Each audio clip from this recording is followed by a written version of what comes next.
All right, I'm indicating 5:30, and we do have a quorum. It's Monday, September 25th, 2023. This is a meeting of the Community Investment Program Task Force as authorized by Section 551.071 of the Texas Government Code. This meeting may be convened into a closed executive session for the purpose of seeking confidential legal advice from the city attorney on any agenda item herein. The city of Rowlett reserves the right to reconvene, recess, or realign the regular session or call an executive session or order of business at any time prior to adjournment. The process for public input: if you are not able to attend in person, you may complete the citizen input form on the city's website by 3:30 p.m. the day of the meeting. All forms will be forwarded to the task force prior to the start of the meeting. For in-person comments, registration forms, and instructions are available inside the city hall. So we have any? No. All right, very good. Let's get into the next item is consider approval of the minutes from the August 21st, 2023 meeting.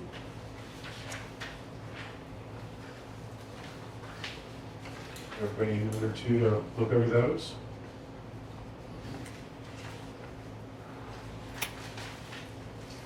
And when we get an opportunity, unless there's any changes, we need a motion. Get that motion to approve minutes. Motion by Richard Cole, second. Second. All in favor? Aye. Opposed? Abstentions? Okay, motion carries. Okay, so next item is discuss the rankings of parks and recreation projects by committee members and prioritize them based on the ranking. So we did get the hard copy of that tonight. And if you look to the last page, just pointed out that they have them in numeric ranking. So I guess the first thing is, did everybody get a chance to kind of go through how everybody ranked and everything? And did anybody have any issues with how it was ranked? I had two questions. I sent them in an email and I gave my responses. The original criteria, and this is me being an accountant, I apologize. We were given ratings from 1 to 10, not 0. Some folks use 0. So if I'd known 0 was available, I would have put 0 on some. So there may be some. There, There was one. 0 is available on one scale only, and that was for external funding. But it was used in other It areas. was. And then the second part is around external funding, and it's just an observation. My sense is that if external funding was available for a project, it would not require it to be part of our project. So having an ascending scale, if external funding is more available, it in fact should be the other way around. If external funding was available for a project, our dependency, it should increase. Correct. Did anybody rank it differently? So, But it's cumulative. It says if external funding was highly available, they gave it a higher number for our project. It shouldn't be lower. a lower number, It correct. should be lower. So I think that might have some impact numerically. So I don't know that's going to change the rankings ever, but I just won't be my approach. I agree with you, Brian. There was that confusion where if you had a 0, meant 0 as in the case of external funding, but there was 0 with regard to, I forget what it was exactly. Some for transportation and. Yeah, transportation and circulation. Could have been confusing, except I did have the ranking system of firmly runs in each one of those. There wasn't a possibility. One of the things concerned as far as impact on operation of local, if you look at that, like 1, it would require additional money, and then 5, a higher numerical value would not affect operating budget. I thought, my sense is, like, probably similar to yours, should be somewhat reversed. I don't think so. I think because what you're looking at is you're going to recommend a project which, in one, has caused operating budgets not to go up, which would be a detriment, really. Excuse my, slip. Well, then 10 would have been significant. I could see that point there, but it seems juxtaposition everything else.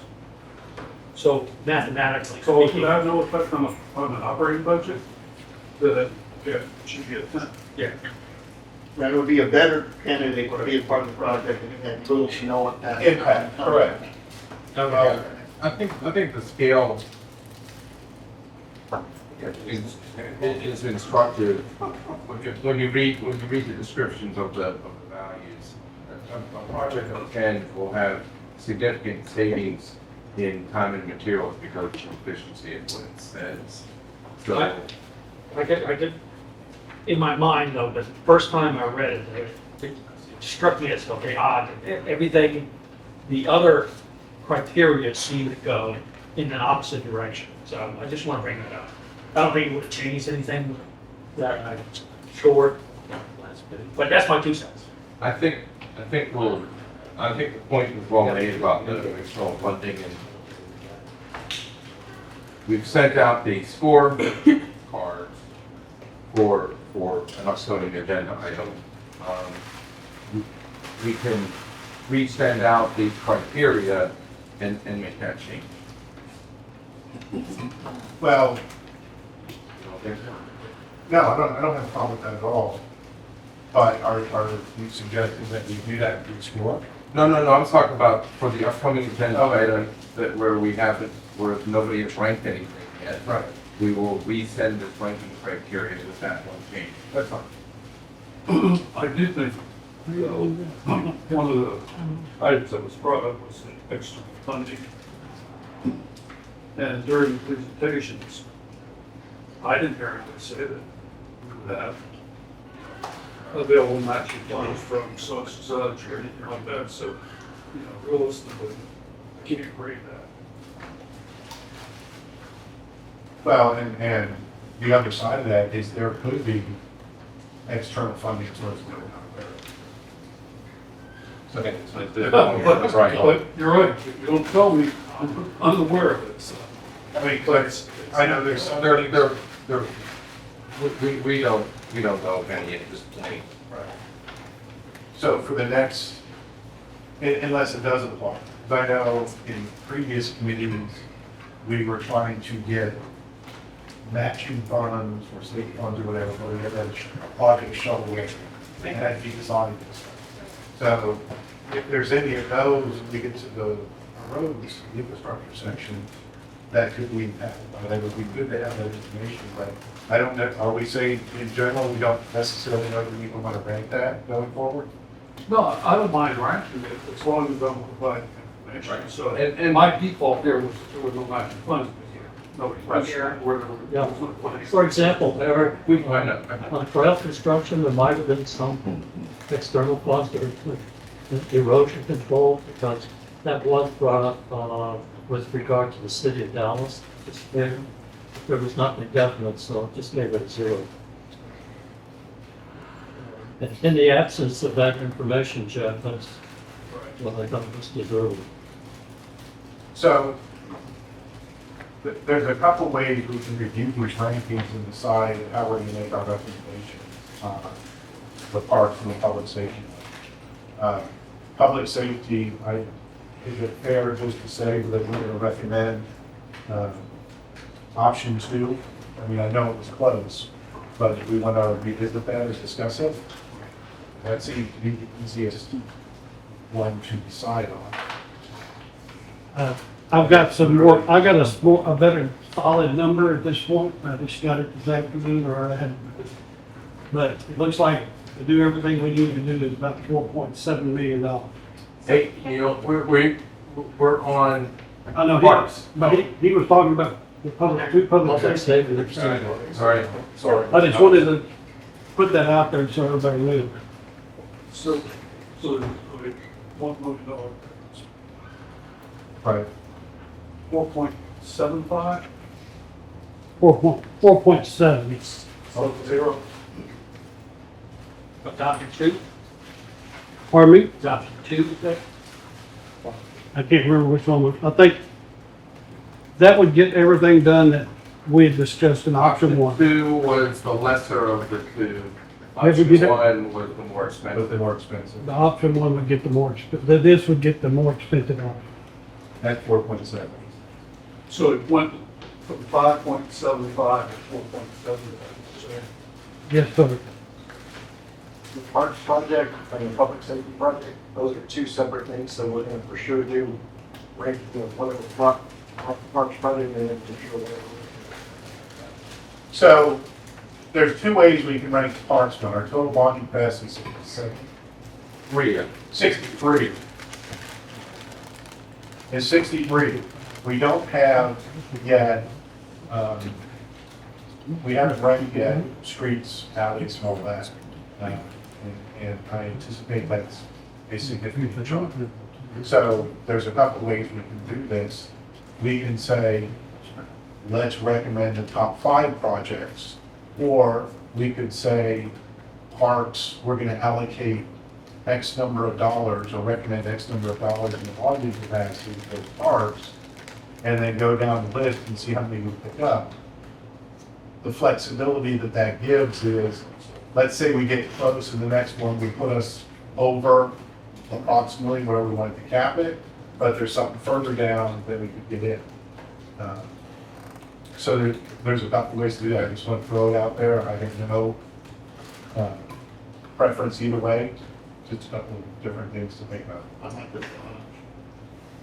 Before you get into the rankings, I'd like to point out that Aaron is here, and y'all did ask him some questions the last time. I think he is prepared to provide some answers.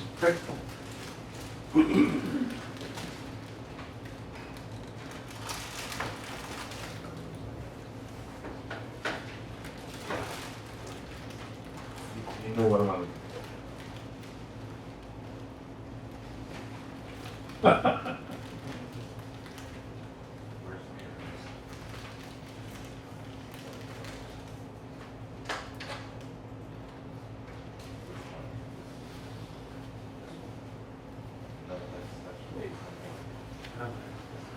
Oh, okay. Okay.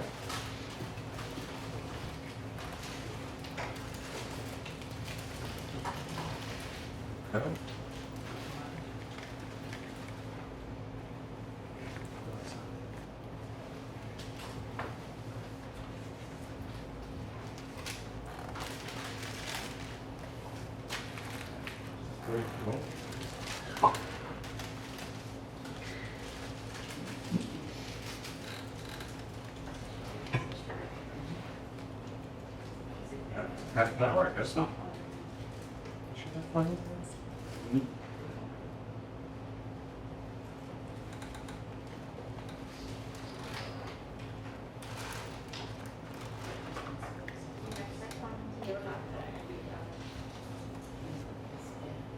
Sorry?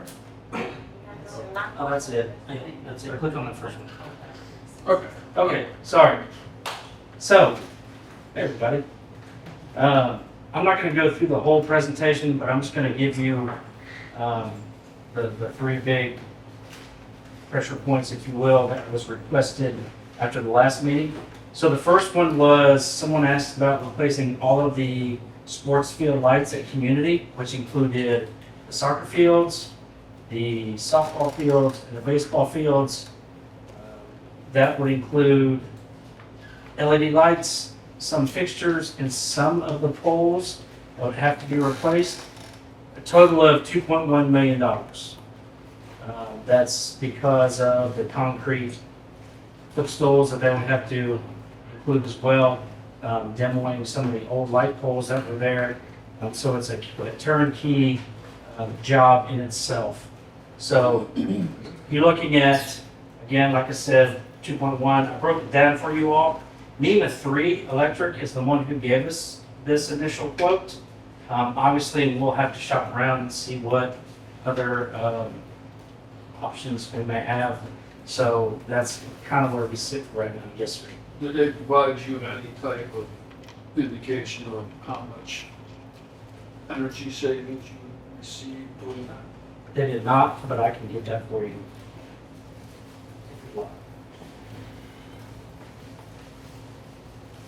Question. So the first two, you say LED fixtures and bulbs, so that's not just replacing the heads. That's replacing the whole fixture. So it's basically, they would go up, they would take off the whole light fixture itself and then replace it with a new one, including the LED lights. Does that make sense? So head, not pole. So we're Not- not talking about setting new pole bases, concrete pole bases for those first two items. Correct. Okay. So yes, there, I believe, this is my mistake, but there could be one or two that were replaced here. Okay. They would have to do some deeper inspection on them. Okay.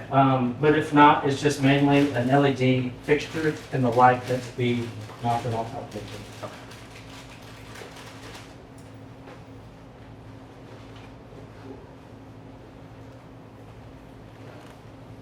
So wet zone status updates, as we mentioned last time, we had a little incident at wet zone. Some of the stuff that has been an issue over the last few years has become a safety issue.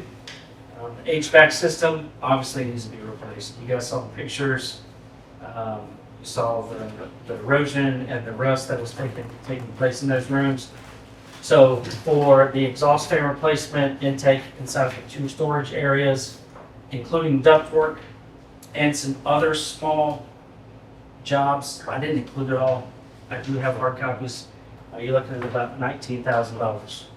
Emergency stop buttons. This would be for in case we had another situation where we had the acid just start spewing everywhere we could go in, instead of staff or emergency personnel going into the room itself, stand outside and hit the emergency stop button.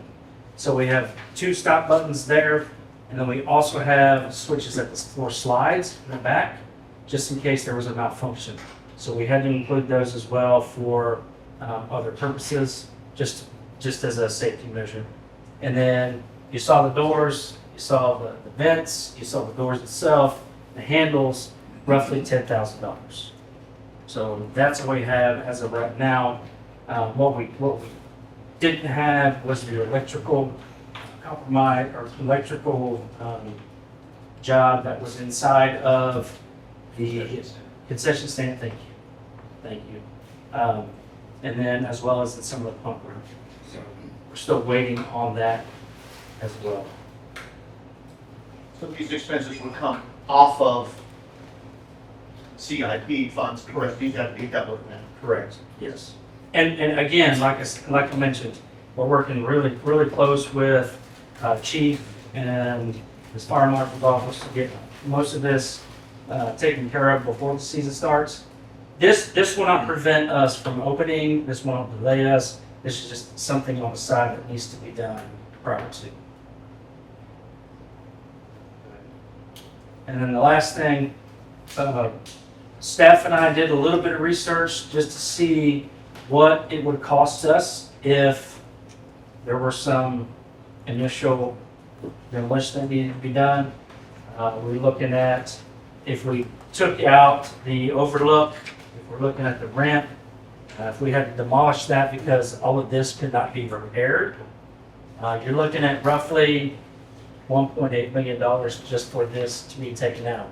Now, this is a rough drawing of what we could replace it with, and this would be a 10-foot wide concrete trail that would finish or actually start where the overlook starts and then connect back to 66.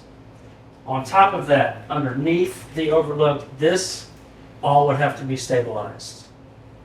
So you're looking at a gabion wall, you're looking at some sort of earthwork, because if you don't do that there, all of this is going to erode at some point as well. So you're looking at $3.8 million. Now, this is all rough estimates that staff helped us with based on similar projects.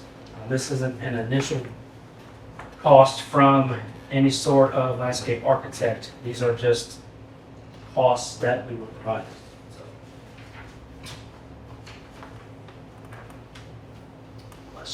Yes. in eliminating the part that's on the water now that has to go. Yeah. Right. Because that's like right on the water, so if you straighten that out, will you have a line of sight to the water? And if you don't, I'm sorry, I haven't been there. I'm just trying to figure out what's the benefit of having the connector between 66 and, yeah. If there's no, A lot if of there's no water feature, I guess is Yeah, my question. a lot of the people in the apartments utilize this to access the 2 Mile Bridge. Oh, okay. So it's not necessarily people driving down and parking at the vet's office Okay, and then jump across and go onto the 2 Mile Bridge. okay. But there are quite a few people from I Terralago gotcha. who access that trail so they can run, bike, walk their dog, Okay. whatever it is the case may be.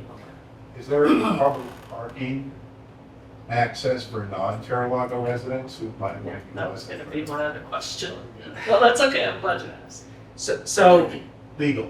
I mean, there's minimal parking inside Terralago. There's public parking. On street. If I can interject, if you Yes, don't please. mind. Terralago was, concept was, the idea was to have the multifamily units there, but also have what they call the grand staircase, or what you did, which would then descend to the pedestrian access, trail access for Phoenix Point Park. So given the fact that each community is supposed to be parked with a number of vehicles, parking spaces, there is ample parking around the grand staircase itself to afford people who want the opportunity to utilize that open space and walk along Scenic Point Park. But if you look at the concepts and the designs, all Terralago, they're very resident-centric, but they do allow for that opportunity.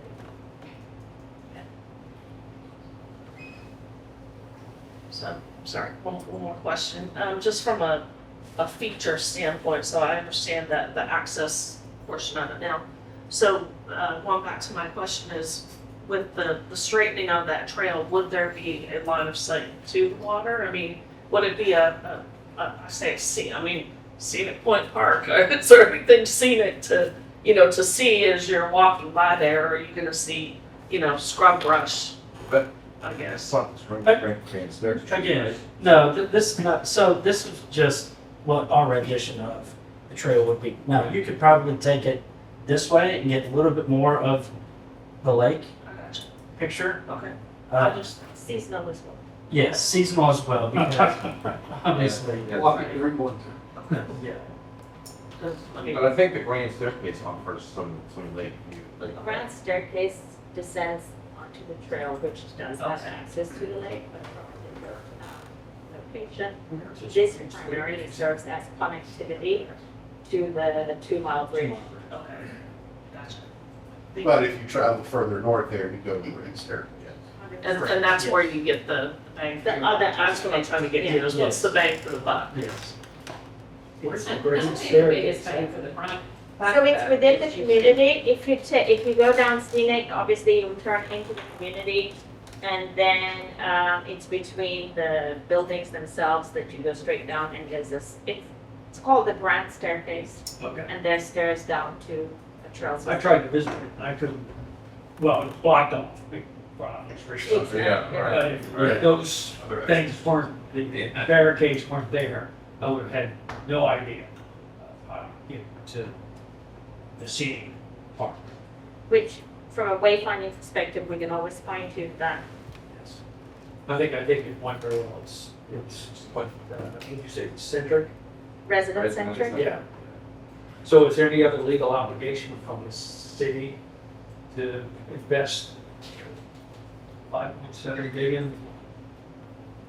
At this time, no, we're still working through a lot of this. Like I said, this was just, we provided y'all last month the initial inspection of what 122, I think. This was some additional research that we had done to just present this information to you, to kind of show you what it really would cost us if we did decide to get rid of the overlook or walk and do a concrete trail. So, I'm doing a hypothetical here, so it might even be rhetorical. So it's currently closed, there's no access, it's a safety issue. So if nothing is done, if no money's passed to the bond and or it stays closed, does it just get demolished and nothing goes back? I think there could potentially be some additional research that we could partake in. I can't fully answer that question. And I kind of did, but I'm just looking at So it. a rhetorical question, absolutely, but there are avenues or opportunities to realize connectivity down the road as well. So creating those elements to enable that down in the future is an opportunity as well. And from a safety perspective, in its current state, Absolutely.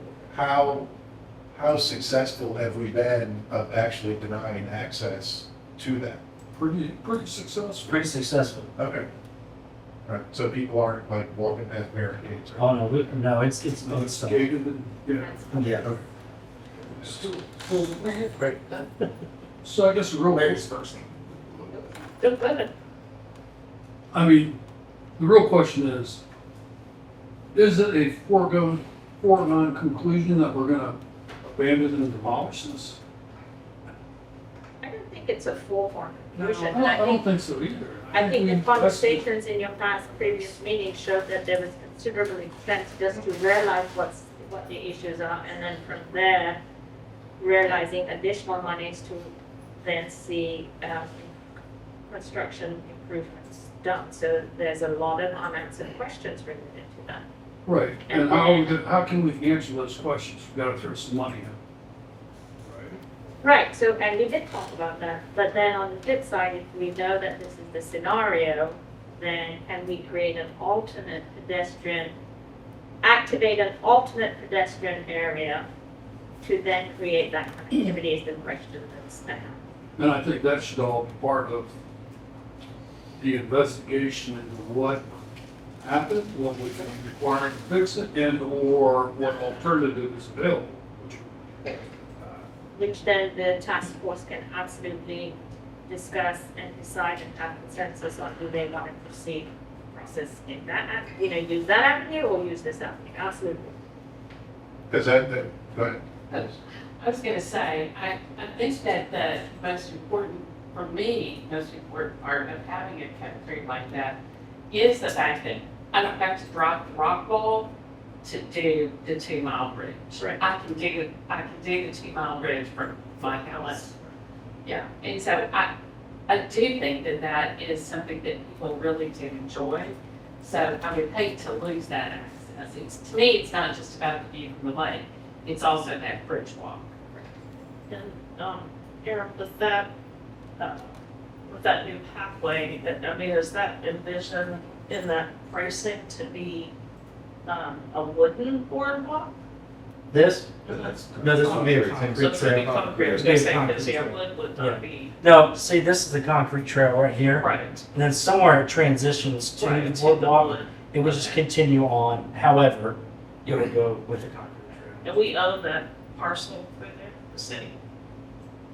Well, some of that is in the take area, but it's designated as a park. Yeah. So we- Well, and some of his drawing right now is in somebody else's So parcel. if I can interject and add to that too, as part of the Terra Law development, they were required to provide those civic uses anyway, and it's part of the form-based code as well. So absolutely, we will see that it meanders through both. So that parcel that's up there right there actually belongs to Carol. Right. Here? There is split ownership there, absolutely. Travis Wood.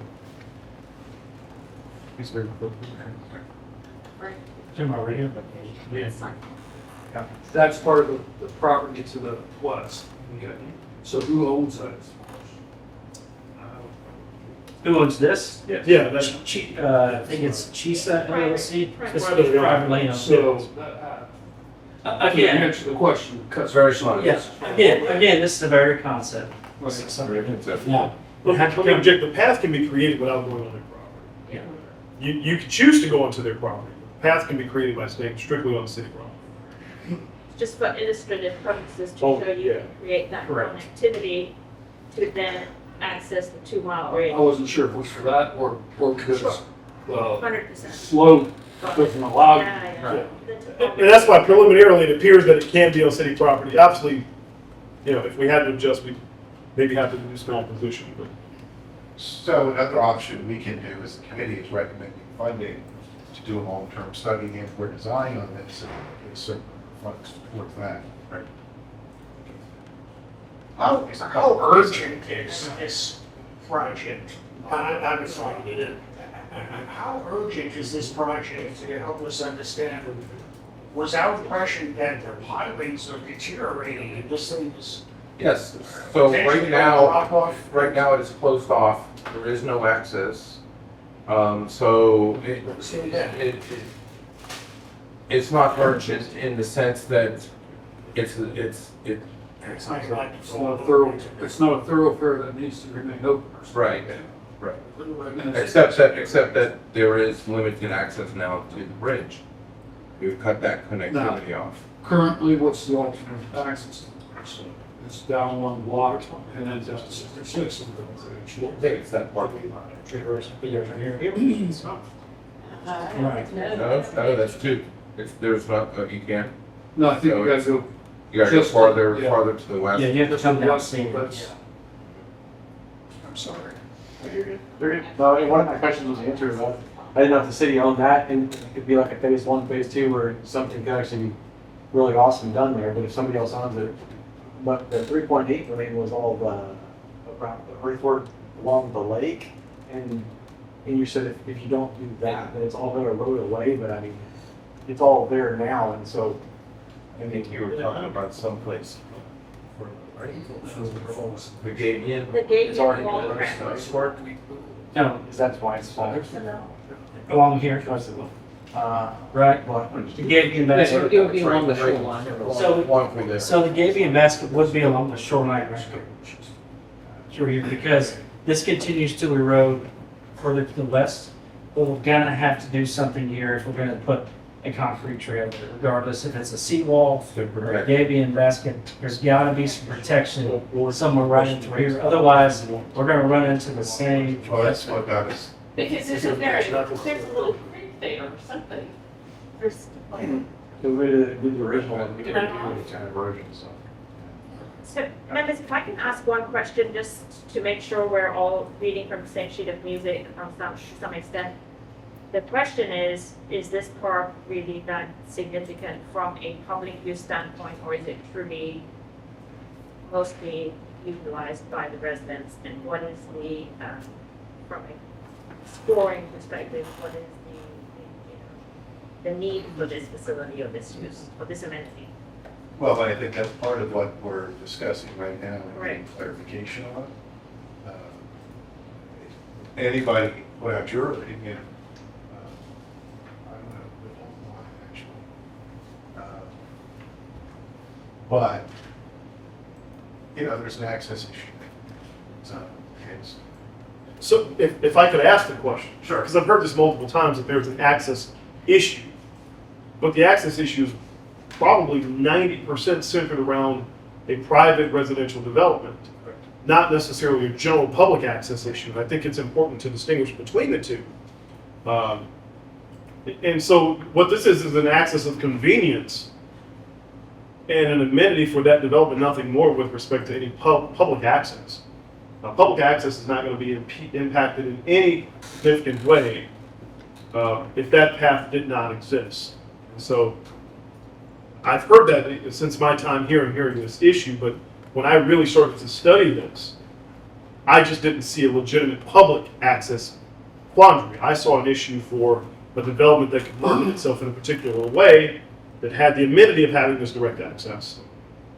well, I think that's why several of the questions were directed at safety. So if we remove this, or we're going to need to remove it regardless because it's a safety issue. Well, what I'm also thinking, Mr. Hall, it's not public access as much as you say, private access. But if it is open, if it does have a nice deck there overlooking the lake, and it is a pathway to the what do you call those steps? 2 miles. Grand Grand staircase. It's someplace I've never been, so, I might actually use it. Yeah, for the public, as a public person. But, so, I mean, I can see that there's some public access to the grand staircase and or to the overall. But I would not, Yeah, I mean, Would you write a check for $5 million? there's the, Almost 6. the relative value, and I don't know, I don't want to certainly hijack this meeting, but this was something that I particularly started spending time with after our last meeting, because admittedly, heard about it from a high level, but visited, drove down under there, looked at it, figured out that we actually had, the bridge was on someone else's property and all of that. And then I really started zooming out and ascertained that sometimes cities get snookered into bad deals. Without wanting to cast any aspersions, just an analysis, we probably shouldn't have taken this as a city park. Now we have, and it's done, but when you talk about the relative value of your investment to the general larger public's ability to enjoy this, part of the trailhead is on their private parking lot. I don't know if anyone realizes that. I didn't until I started really looking at this. The staircase is private. and To some that's the degree. question is, does it terminate there or are there plans for future? Well, there's a plan. There's a plan, but again, you start to ask about the value of this capital investment and the general accessibility to the larger public, because the public is going to struggle to generally access this park without a significant, I mean, you're talking millions, this is minor compared to what it's going to cost to have to build a parking lot sufficient to really warrant the additional probably $10+ million in investment you're going to have to make to really activate this as a more than just a residential amenity. And so that's what, I'm only interjecting here because actually I personally spent a lot of time looking at this issue because it was something that I've heard about so much since I've been here and I hadn't given it the attention it needed. And once I did, I said, gosh, why are we investing this much public city funds into what is not even legitimately a pocket park? It's not even serving the larger neighborhood here. It's serving this apartment complex. And you can see the terminus into their parking lot. And the grand staircase, as it's called, basically on their property. And the real thing is to zoom out more, if you could, to really get a sense of context. Right? There you are. And so when you look at it, people aren't coming from the neighborhood here to the west using this park because where are they parking? At best, maybe they'll walk. Maybe. So they may be able to leverage. I mean, it's a maybe. It's certainly not. They'll leverage walking over and coming over to see this. Certainly, that's an opportunity there. You have to decide if that opportunity is worth minimum, what, $5 million by the time we're done? And that's just one portion. If you were to develop it into the larger phases, what, 3 phases that are planned total, you're probably spending $10 million plus. So. But one of the things that we have talked a lot about is having access to the lake. And it was my understanding that this park was eventually supposed to go underneath 66 and extend southward towards Feathers Mountain White. And granted, that is a long-term vision, but that is, I think, an important thing to remember. And I'm not advocating to spend $5 million at this point, I don't think. But I do want to point out that there was that longer range vision that you would be able to walk from Tierra Lago or a terminus to the south, and that you could that would be a walking trail or whatever kind of trail.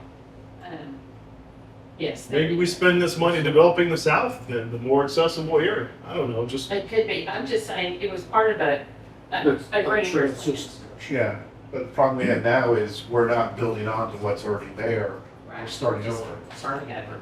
So, Maybe that's the wrong start. That's the wrong start.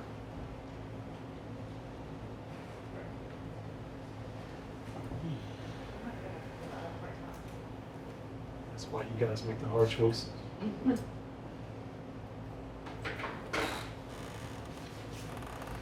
Any other questions on scenic road? So where does that leave us? I mean, that's good point, good perspective. And Wherever you said tell that, us. you know, that's kind of spending good money after bad and spending good money that may not be the best bang for the buck, especially when there's so many other needs elsewhere. So what's gonna swing that pendulum? What's gonna move that needle one way or the other? I don't know what that criteria is, I guess is what I'm asking. Here's Mr. Coleman. People have to go look at like external funds and talk to the apartment complex and how important it is. It's $5 million, it's not that big of a deal. Yeah, I just think for the purpose of, to help us, right? If you tell us you want us to make the cut, we'll put it, because that's, you know, and then move it forward. But I just wanted to make sure we gave you our vantage point, right? Part of what we're here to do is give you information, and then you tell us where to go. So we haven't decided what that cap is for park spending yet. But if we pursue that as almost $6 million, that's going to be a significant chunk. And how many projects are there on the list that would have a greater impact to a greater number of citizens? And also need to see what's happening, right? I mean, we Instead of being tucked away. We kind of balked at some of the other projects because they didn't, because of the price tag on some of these. This exceeds some of those ones that we pushed further down the list because of the price tag. Would you want to say anything about that? Oh, we were just privately discussing that I gave that a very high priority based on my understanding from at least the last meeting, if not the last two, that this was an utterly urgent issue that we had to address immediately, that this thing was deteriorating and falling down. This kind of thing. If that's not the case, or if I overreacted to that information, then we were discussing maybe we need to reconsider. Voting. You have one advocate, so one very well-spoken advocate.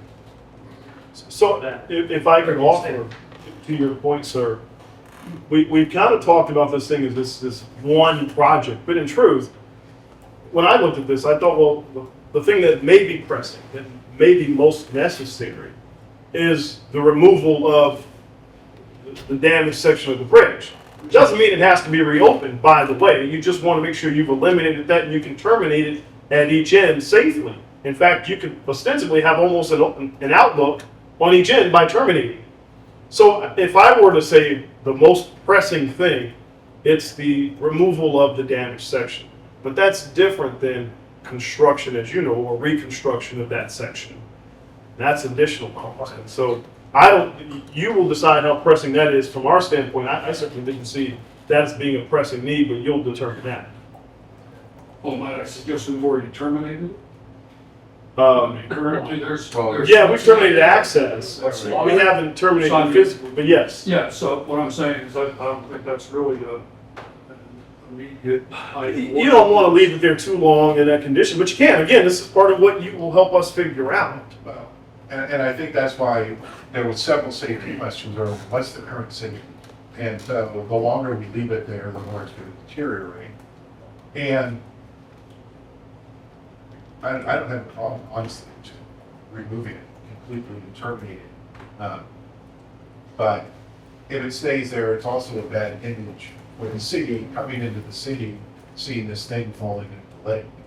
So I think there needs to be some decision, and if the decision is to remove and allocate fundings for removal and terminating, that's fine too. So then it's the question, how much of the 1.8 million is removal and how much of it is the reconstruction? Oh, no, 1.8 is removal. But it also had the 10-foot wide trail, concrete trail, no? That was the 3.8. So No, the installation of the concrete trail was. I can get you, I have my notes over, and I can get it for you. Could you please? Yeah. Because I think it's a very important question to help you determine if you want to just forward the removal without the installation of the concrete pad. So,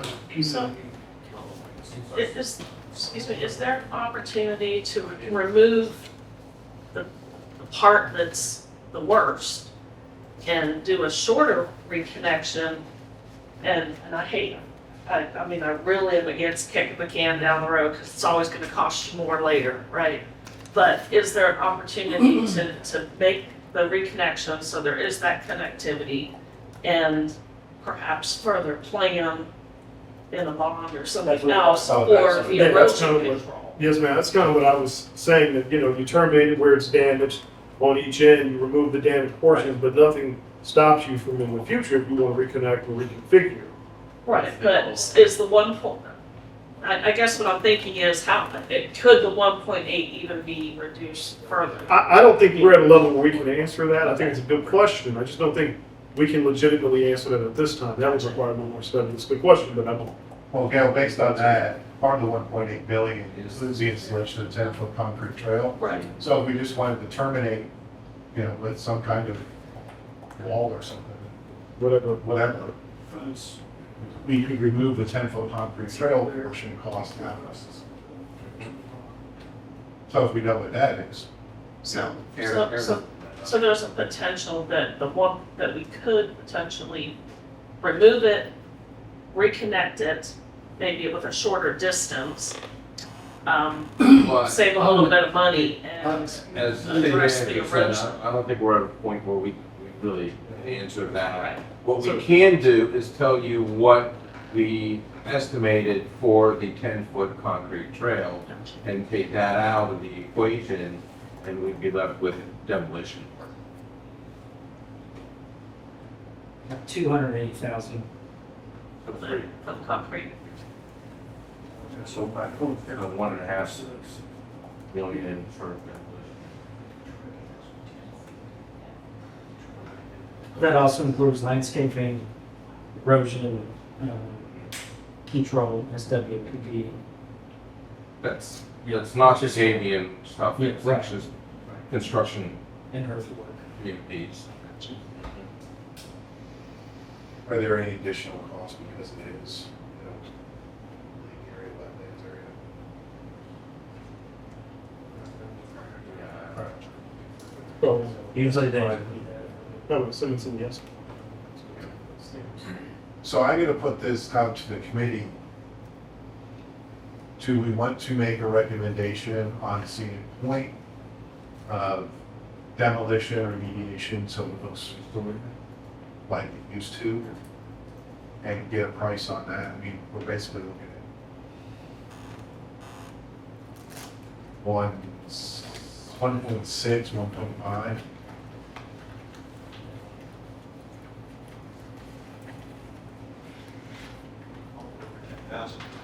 Well, that's what I say, you're like, so, business. I would put forward there a second, and I think that's a motion. I think the demolition. To revise that, to do demolition, return to previous state, have a terminus for the trail.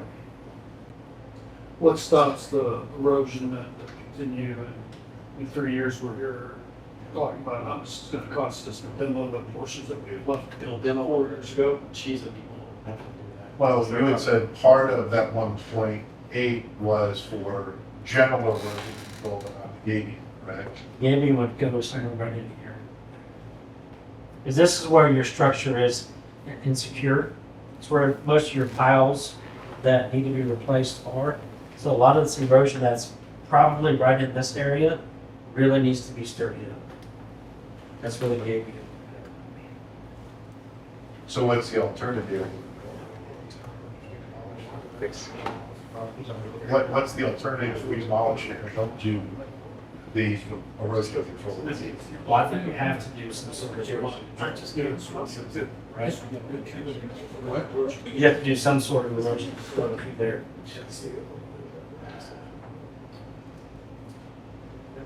You would want to. Right. Jeff, You would want Just to. Aaron, Jeff, Yes. Is there a legal obligation there with regard to I don't believe there is. follow-up? The city has even if it were to erode somewhat measurably from where it is currently, Me too. I think is the city going to be held liable in some way I for don't believe that. destruction there? Okay. Jeff is I'm just raising the question with regard to the legal situation of the city with regard to not putting the Gabion in, but demolishing the existing structure, maintaining the concrete trail. I mean, after all, the Gabion wall and support structure there is twice what the value is with regard to the $1.8 million. I mean, these are considerations of both short-term and long-term with regard to the city's obligation with regard to their responsibility for the shoreline there versus whatever the city of Dallas has in mind or might have in mind. Because I would like to preserve that trail, that connection between Mar-a-Lago and Highway 66, because like Councilwoman Elisa said, there was a vision at one point when Scenic Point Park was created that there would be a connection from Mar-a-Lago, because presumably most of the residents there are healthcare workers that are working in Baylor, and that there would be some means for them to get across 66 to where they do work from where they live. But that's just a consideration at this point. Because my sense of it is also, given that there are a lot of people that use the 2-mile bridge to go, they come from Rowlett, cross over to Rockwall, park their car there, and then walk or jog the bridge and then go back to the park, drive home. However, it would be much more convenient for them, for our citizens, to be able to use the trail there to access the bridge. I mean, there's been a lot of discussion here, but I mean, these are some of the factors that are involved from my point of view. And wherever I go, I'd like to see a trail. Doesn't matter whether it's a bike trail 10 foot wide or whether it's 6 foot. Nevertheless, provides access not only to Mar-a-Lago, but also but also to the neighborhoods off to the back, upper left there on the map. Anyway, that's my thought. I think a lot, I mean, like you said, a lot of people who live in Terre Haute supposedly are medical workers. Correct. Which they just, instead of going down that trail, they walk down to the street, across the lake, and, you know, and they go. So- Because I understand it was like phase one of a continued expansion. Correct. But we're not going to. We're not phase two. going. We're talking about redoing or what we're gonna do with phase one. Right. So, Well, and so do we really want to do that, or do we want to talk about solving the problem, which is erosion, Well, we could, before we do any other parks on the lake? that and probably find ourselves- a different conversation for a different time, frankly. I mean, We've got erosion control orders out here. we do for, that's for parks. right, I Well, thought this is not for a park? I thought you were getting at more the larger erosion question. Again, do we just, do you talk park, or do we talk? That's a good or one. erosion control? That's your point. You know, because, Yeah, I think, because they're making, they need Fair to spend point. money someplace other than a park, to control erosion, as well as a couple of the parks. well, again, that's, but where it comes to our parks, I think that's a fair question. To follow up on what Jeff said, so what, if anything, did we promise the residents or commit to the residents in terms of any bond funds that were used, or, you know, what commitments did we make, whether it was back in, you know, the Realize Rowlett vision, or, you know, some iteration of a master plan since then? Do we know? I mean, what did we commit to? Because they've had it, and I can tell you that there's a lot of people on one of the Rowlett Facebook pages anyway that that question that a lot. That's why I ranked it so high on here. to repair it or to fix whatever the issue is, because so many people have questioned it and saying, when's it gonna open back up? I mean, I for one, I wanted to go hang my lock on the bridge. I guess that's a thing. And I'm probably never gonna make it to Italy or wherever else they do that, but so, well, I'll get to it, certainly do it here in my hometown, right? So I guess that's my question is, did we commit? Because we give it and then we take it away, and that's never a good thing, and all that does is just erode the trust of the constituents and the residents in what we're trying to do here as a committee and what our leadership here at the city is trying to do. But I think off of that may be a big issue on Facebook because your question, like I said, Right. when's it gonna come back? Right. Because nobody's really addressed what's. Right, what the problem is or what the issue is. And they may be saying, oh, okay, well, that's okay. It's gonna cost me that much money. I don't need to do that. Right. Well, and to some degree, that has been addressed, at least on one thread that I was following, and it came back that somebody had clarified what the issue was, and that it was gonna cost money. The next follow-up question to John Q. Public with, any amount of rationale is gonna be, well, why do you know it like that to begin with? That was a waste of money. So it's this, it's a kind of double-edged sword. Okay, that was our question. Right. Can we take a different approach real quick? Sure. Because we could be here for a while just on this. I So know, football were there starts any this were there any other follow-up questions on any of That was it. No, okay. So to kind of put this in perspective, if I may, we have $63 million in total bonding. If we assume that we're going to recommend the 4.7 million for public safety for the stations, or revised amount, the lower amount, but we'll get to that later. We need to determine how much of that remaining funds we're going to allocate to parks. Not knowing yet what the road totals are going to be, but knowing that it's going to be a significant portion of the road. So it might be easier to help us make these decisions if we say, we are going to give a third of the bonding capacity to public safety and parks. Or it could be more. It could, whatever that number is, establish that number, and then as we go down these, if we can pick up 2 or 3 projects, the cost maybe of CN Point that have more value, or maybe we determine CN Point is more value. But right now, we're not really. Right now, we're debating what ifs.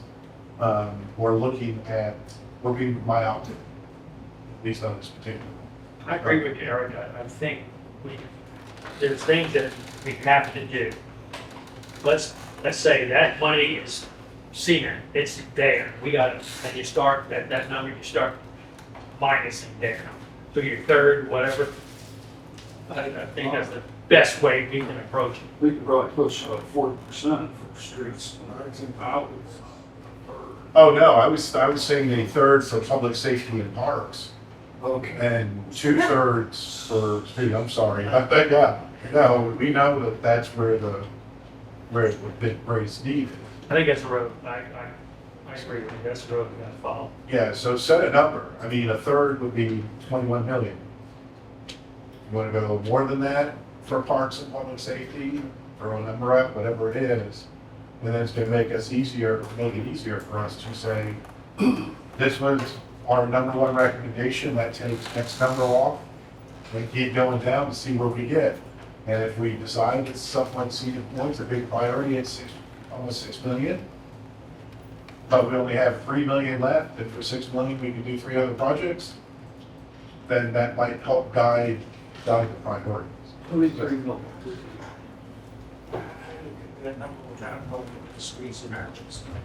Historically, it's been probably 75%, if not 60. I mean, it's always streets that, and it depends on the year too. I mean, Typically, public safety has a much higher ask What's the total than this year's budget. need for streets that you have? In alleys, 130, more. So I want you guys to hear this. More, because I've still got other, So he's gonna show you when he gets there, a need of about $130+ million. Obviously, you're not gonna slide, just streets and alleys. just streets now. But So- there are unfunded construction projects. I didn't have fun in that figure. I don't have that in my head. It's in my presentation. I have Phase 2 and 3. phase 2, yeah. That's not, so those need to come first because there are already projects underway. I think those were like $10 million, I think you showed. Honestly, that number's not in my head. So you've got a significant, $3 million. $100+ million, well, what'd you say, 130? 130 of streets. So now. figure $140 million on streets and alleys. So how you portion, what amount, you're obviously not gonna do all of that this year, this bond cycle, rather. So for what it's worth, I think it's maybe as sound as you can, you guys have so much to consider. And you're starting here and building up, maybe you figure out how much you're gonna portion and then can shift it as you go, but you can see your streets would eat up all of this, and it's no. So the total amount on parks right now for everything, as they're currently submitted, and there's been some discussion about maybe revising some of these, is 37 million. So we know that 4.7 is public safety. That was over 40 million if we say that, that's over half of the bond capacity. And there's 130 million streets. So I'm not saying we have to stick by setting No, a wait. number. Yeah, and you said 4.7 billion for public safety? That's the high number, right? Yes, Which got the lowest rate. So Right, what's the but- low number? it was a revised number today too. What was the low number? The Chief? low number's 3.5, 3.5. Oh, so it didn't go down even though the other one did? No, That's interesting. I mean, because what I'll have to do is go in and pick and choose what I can do for that 3.5 when we get there. Here's the deal, whatever you give us, we'll figure out Yeah. something with, right? In a perfect world, in a better world, then 4.7 makes us very happy.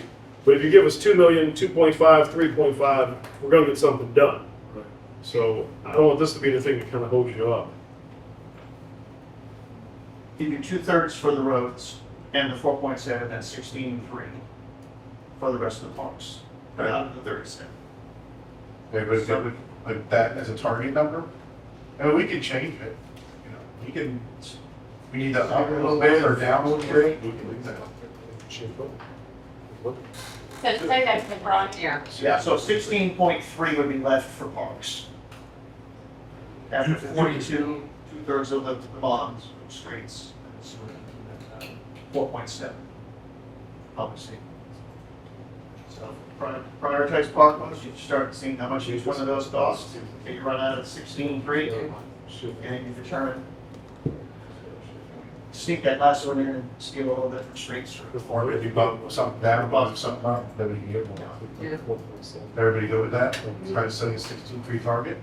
I think these, it becomes a good target to work toward, and as you suggested, Eric, That's what I'm saying, it's not locked in stone. around. Because even if you just look at the scenic point, if you deleted the 3 point, whatever it was, kept the 1.8, you've got $3 million right there to work with. So, So let's do this, let's kind of take that as a guideline and table that for now. That's okay, table the park section. We still have the fire station, and maybe when we get the presentation from Jeff on the streets and alleys, it might direct us to maybe shift those numbers even more and then go back. Is that okay? sounds good. All right, so the next item on the agenda was discuss the Rankin Fire Station projects by committee members and prioritize them. We kind of jumped ahead, which is okay, but the chief came back with a revised number. The original one for option 1 had been 5.75, and with bingo now, we're looking at 4.7. So it's a $1.2 million difference of doing option 2 or doing it all. So I don't know if we want to, what impact that has on our rankings. If we want to discuss that, or if we just want to state what the initial rankings are for the option. I'll just throw that out there. Okay. Well, unless yours, you will know.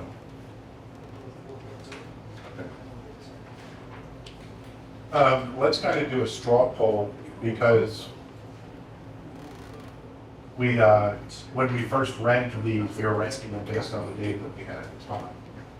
So, is there anybody who went for option 2 or ranked option 2 higher that might want to reconsider? So, who ranked option 2 higher? That's the smaller one. Option 2 was the lower number. Lower price. Lower price. So everybody else said ranked option 1 to begin with? Okay. No, I did Okay. Did it on 2 also. Okay, so about half, if not maybe a little bit more. I ranked them equal because I saw that, I mean, we have to do something. Okay, so that's an easy answer, though. If you rank them equal, then you take the cheap one. Well, not necessarily. I understand, if you read the criteria. So for the sake of the record, revised option 1 is 4.7 million. So, not binding or anything, because we haven't made formal recommendations yet. Who would go with option 1 at the 4.7 million price tag now? Okay, Okay, option 2? Still thinking about it? What? So it's Hey, so, Chief Journal, come on. and John, we're not using this to lock it in, we're No, just no. for planning purposes. Okay. So we're at 4.7, then we talked that into 16.3 for the park. Is there any other discussion on public safety projects? Okay, very good. Agenda item 4, Mr. Cohen, Public Engineering, present potential street and alley projects for consideration by the committee. Did you want to quickly look at where Jeff just put up the cost for each of those projects in order and now it's seem Oh, like yeah. 60 balls? Now, row 6 disappears because that's scenic point. Right? Well, It becomes 1.8. did you play with that number? Right? Yeah. So that goes 1.8 That buys us down to one more project. So at 16.3, where does that take us to? Well, If these we nu- revise these that num- to- these numbers in this column here represent a cumulative sum. If they stay in that order, they don't have to stay in that order. So and column D. Column D is simply what was, the cost came out of the presentation. So if we switch the 5 on scenic point to 1.5, so is the only book. No.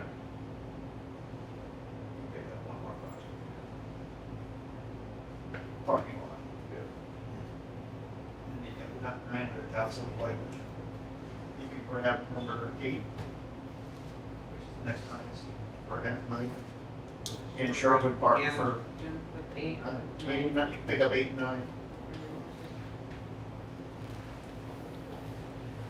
So we go down to parking lot, pass on community parking improvements, and pick up the kayak docks and lunches. And the Shorewood Park improvement. Yeah. Okay. What- You might be old. I was gonna do that if you can run down for me again what you just. So that 2 more slots. 9. More rows. 2 more, and then. So just put a 0 on community park in column D. Put a 0, yeah, just. Double Well, that. Just see how far that takes us. Well, I mean, I wasn't doing that. I'm looking down here, 15.9, and I do that is 16.3 exactly. Those yellow.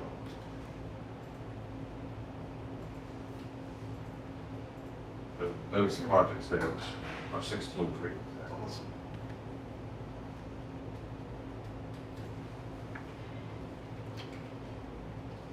So 16.3 and the 4.7 for fire.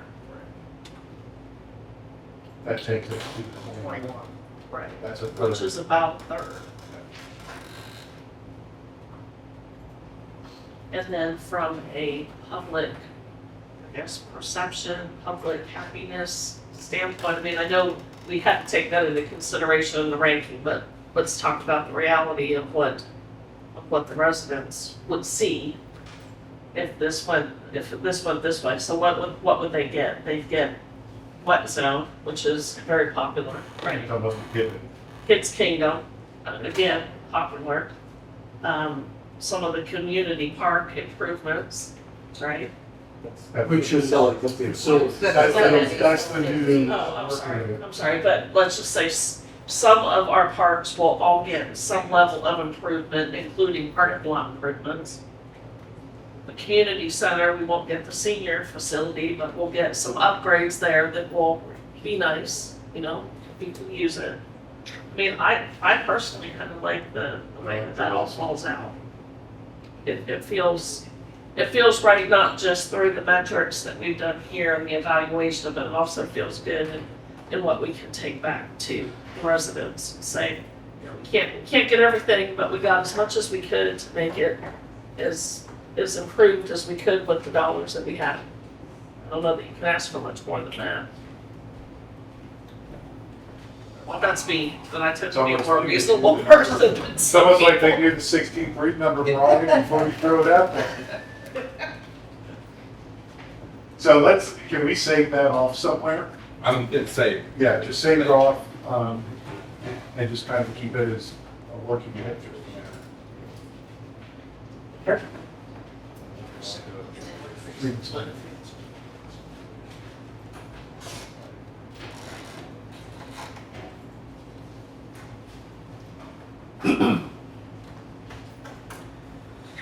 Okay.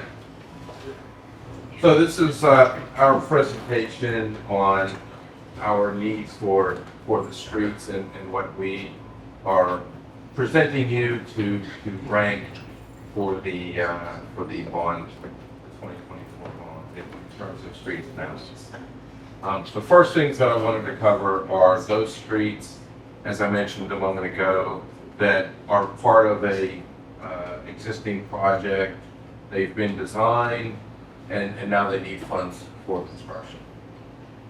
And there are basically three projects: Merrick Interconnector, the Polo Business Park Phase 2, and Country Air Estates Phase 2. So the Merritt Road Interconnector, right now the design stands at 60%. The design effort to go to 100% is already fully funded through some previous bonds.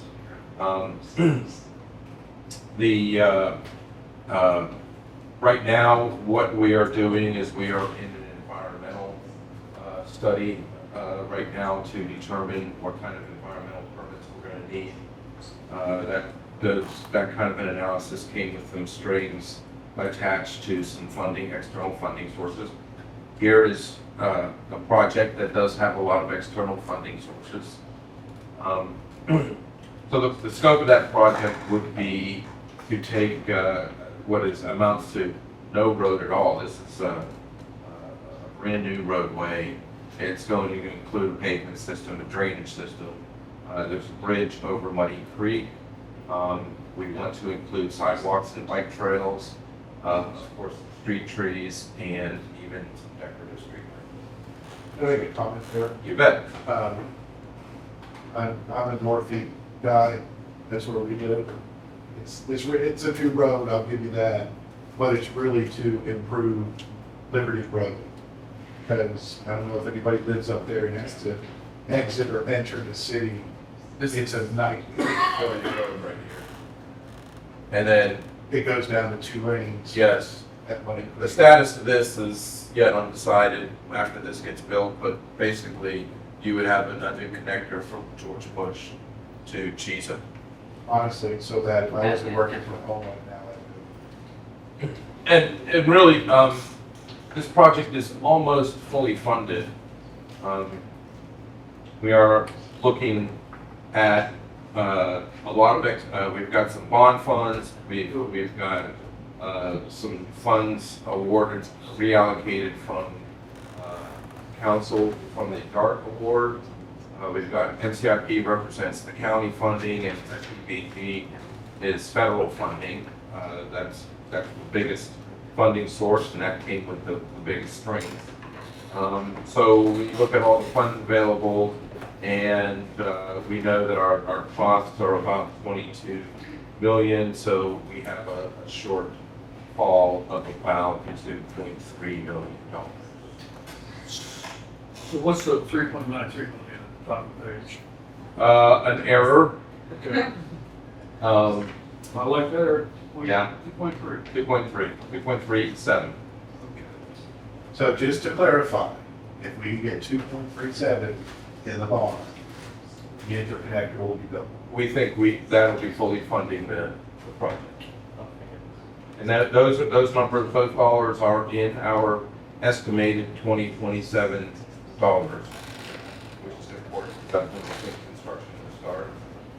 And that was based on a 5% inflation rate, which I don't think is going to be sad enough. But that's a nice conservative estimate. What's that? Very good. So is the time delay on that one last question, partially because it's wetlands, so there's so much Environmental, yes, oh, yes, that is exactly right. elevated? There will be some elevation, yes. By the time that the road becomes a bridge, it will be at bridge level, which will be fairly high because of the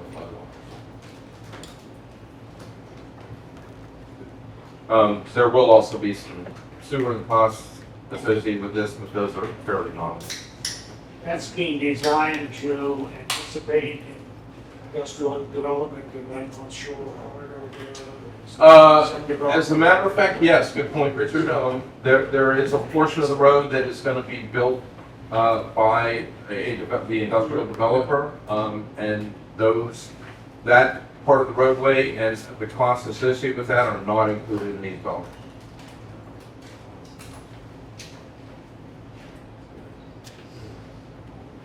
Polo Business Park Phase 2 is another project that is fully designed, fully funded through design, and they are actually at 100% design. The Phase 1 is funded through the previous bond, but Phase 2 is not. Phase 2 is the red part that you see in the image there. The estimated construction cost, 2.53. This includes reconstructing the existing streets with some new drainage system, pavement, sidewalks, and street lighting. Is that also the access roads to Keene Railroad Park? I do not believe that you can access Katy Railroad through those streets. Yes, Am I wrong? yes, that's the only way That's the to only access. access to get I apologize. Okay. I- It doesn't do, and that would be all. No. Okay. This one. Yep. Shows you how much I know. Does that answer?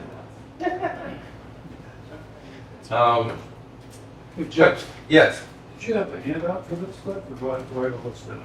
we will send you this. Thank you. This is in You was emailed right before. That will- Yeah. Email right as we should. The Country Air Estates, Phase 2, again, another partially funded reconstruction project. The green area has been designed, the red area also has been designed, but is not funded in construction. The green area is a project that we did receive bids on, so it will be forthcoming very soon. Estimated construction cost also is about 2.53 million for the red roadways that you see there. Again, reconstructing an existing road system with concrete pavement, drainage, sidewalks, streets. And then, of course, there will need to be some utility work as well. We estimate that at about $800,000. Not to get into the minutia on this one, but Salzburg, all of these in shape and ten, a lot of major cut through or a shortcut for traffic on 66 after for years. When they redid Woodside, after that 2015 part, they were talking about designing it in such a way to have like extensions, landscaping extensions and stuff to visually slow. All about That did traffic calming. And Woodside is now, you know, the Indy 500 going there. Uh-huh. I would just, since we. That's a good idea, traffic calming, yes. In fact, I think we are looking at a traffic calming policy.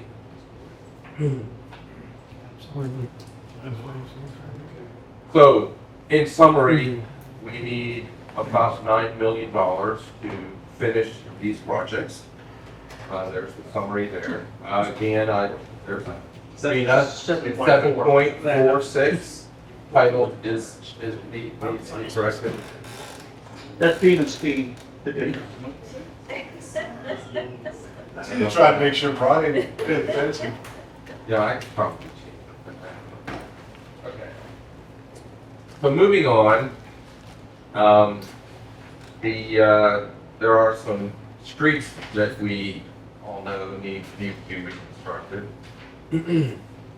Here is a quick look at the list of streets. Now, what we did was, we explained this a little bit before, but let me summarize again.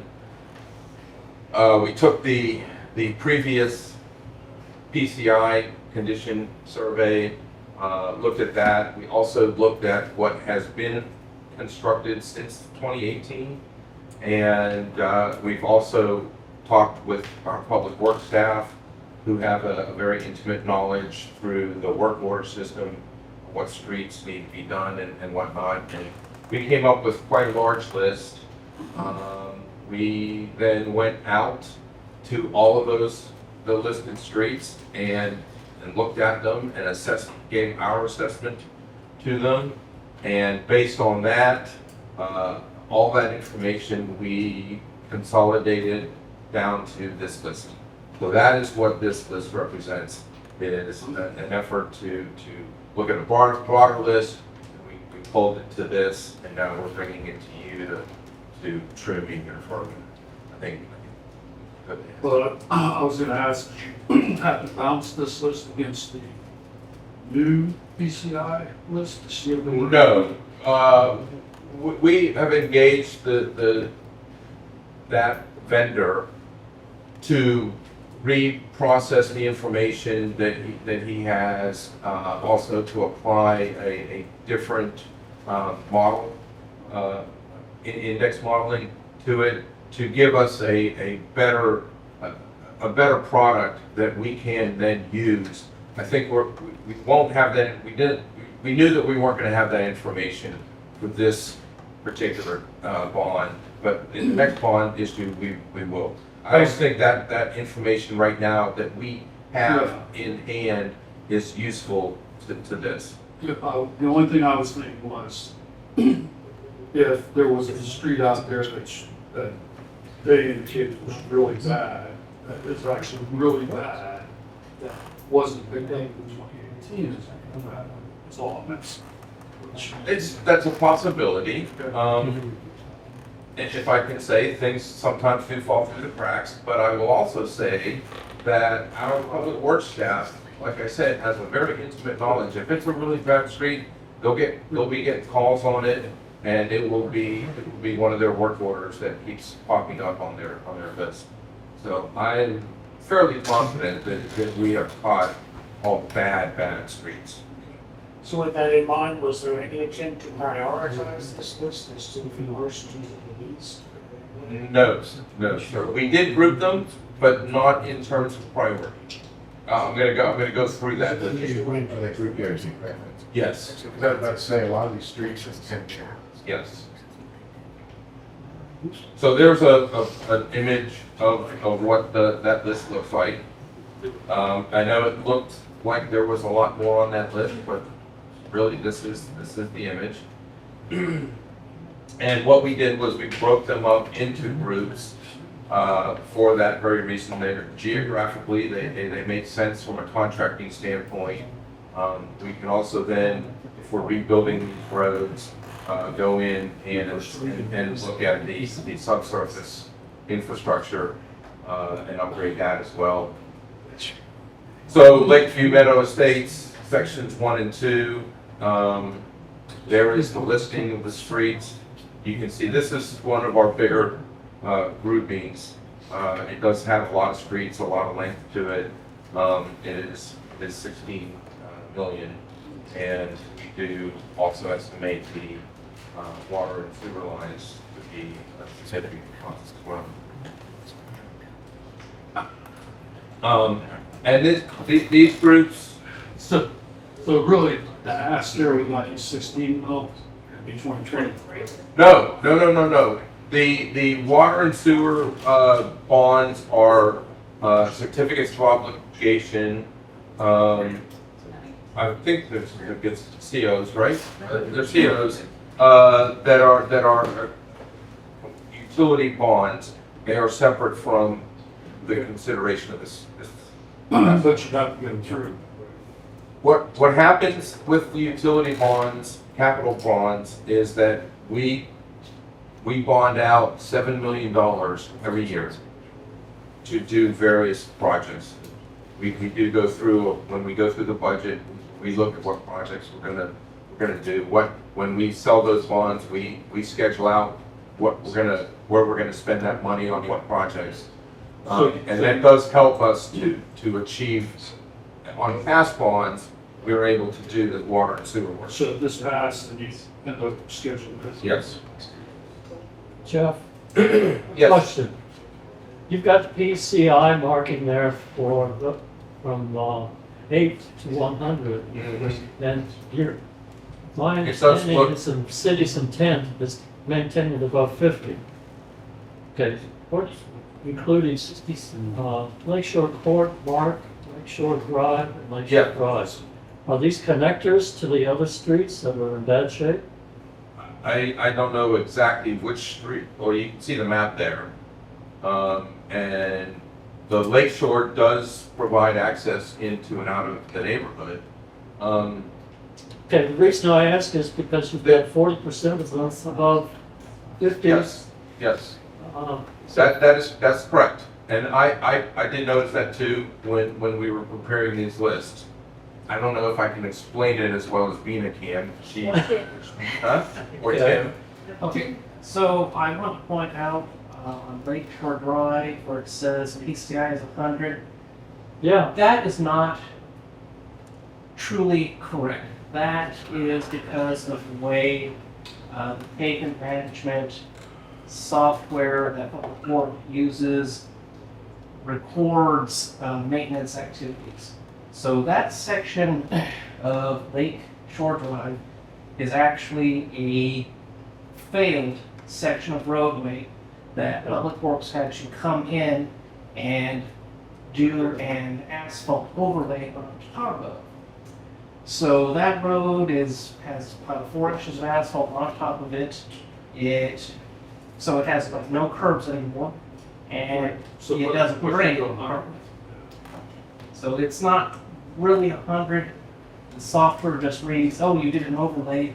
It's a PCI of 100. Okay. So, Infrastructure ties it together. And there's that, and also as Tim said, the road actually itself has failed.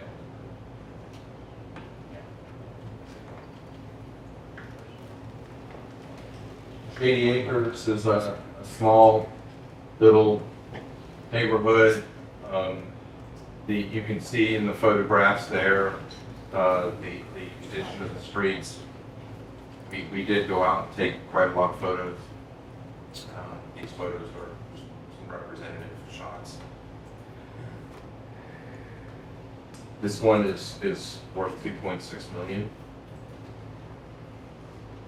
Lakeview Meadows Estates, section 4 and 5. Again, you can see some bonding water, which indicates some extensive road base failure. The cracking, in the photos. Lakeview Meadows is 6.55. And the next one is the Larkspur Lane. This one is an individual street. It just was in such bad condition, we thought it was worth including in the list.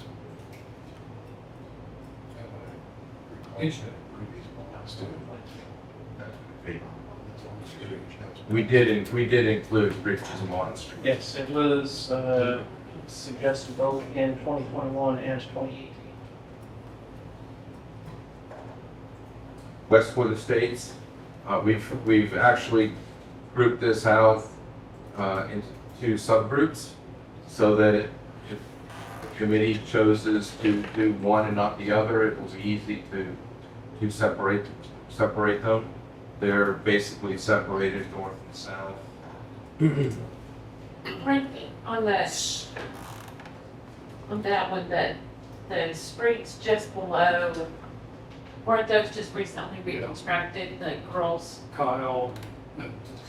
Oh, Yeah. oh, Yes. yes, Lakeland Heights. Lakeland Heights was recently reconstructed, that's right. That Group A is worth, 6.1. Okay. It is.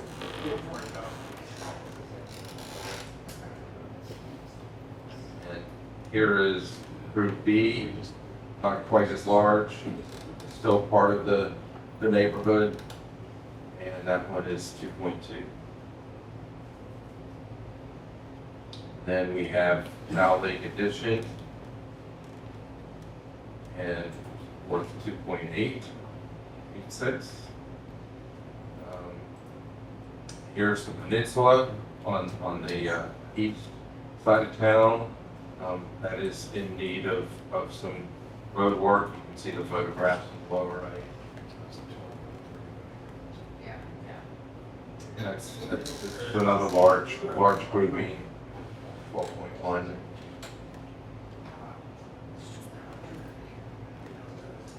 Here is Highland Meadows North, again over in the northeast part of town. That's the street crack.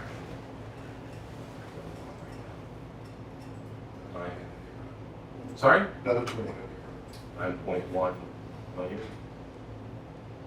So streetlights will go in on all of these. If there's likely already streetlights there, no. Yeah. If there are not, then we can add streetlights, but that's of no cost to the city.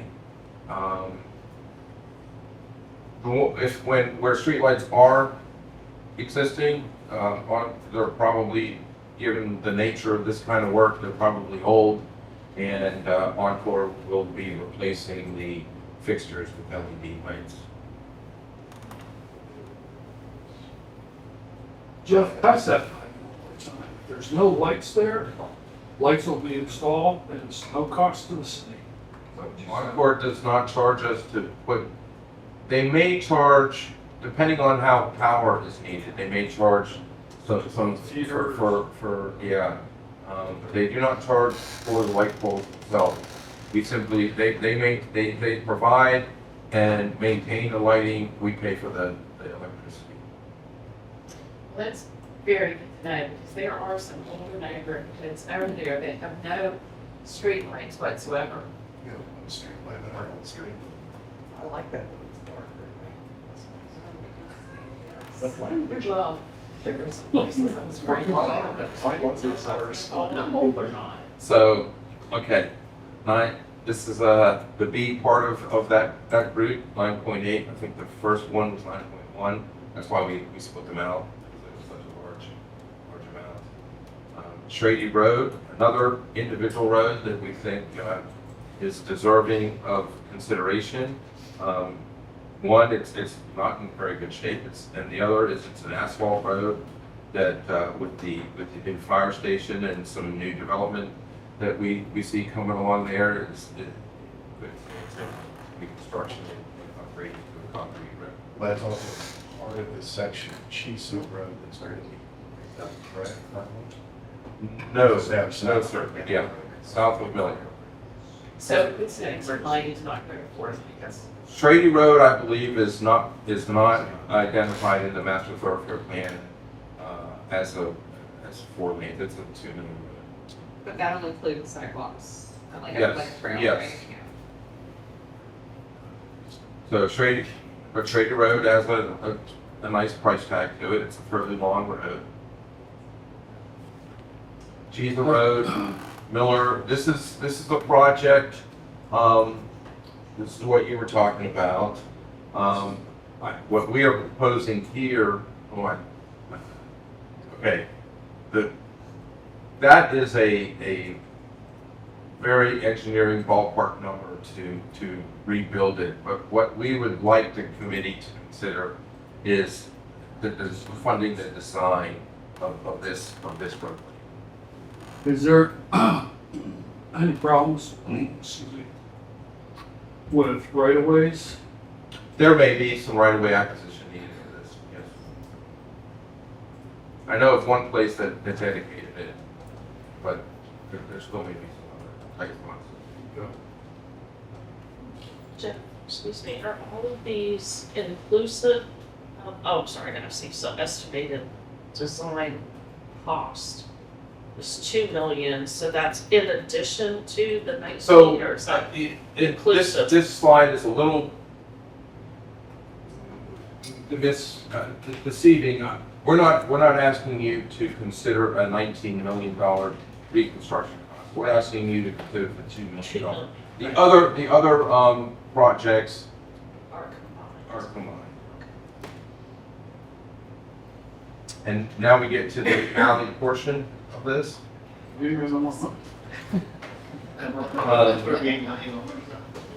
Sorry? We're already 38 million over. This is an overall view of the alleys. Again, we did group them. This is a spreadsheet, a list of the alleys. And we broke these alleys up for presentation purposes into quadrants. Could you go back one page, please?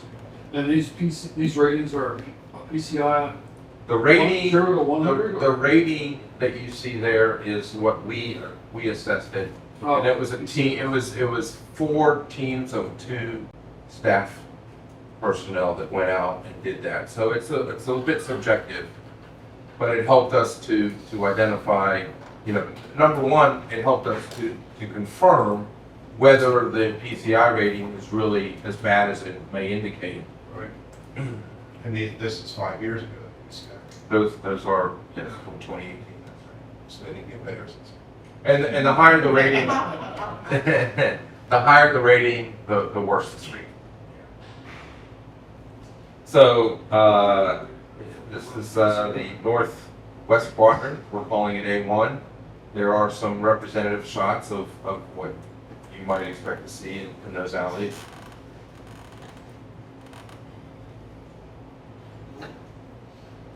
Here's some more photographs. This is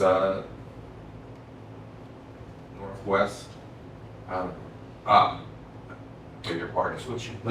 These green alleys are what's already been reconstructed. And so we found that choosing the red alleys will help complete that neighborhood in terms of the alley reconstruction. Now they're not all like that, but you can see some of them have some green alleys associated. And here's a listing of the cost. We did group them. As you can, I can't point you, but so there's three groups in the quadrant, right? Some of them too. Some of them too. I think this one is that they don't have. So it would be these 3 red ones down here, and then that group up there. So there. Sorry. So we're looking at 2.2 and 3.9. 1.6 for a total of 3.9. And the southwest quadrant, again, photographic images. And there is the southwest quadrant, and you can see relative to the red streets what we've already reconstructed.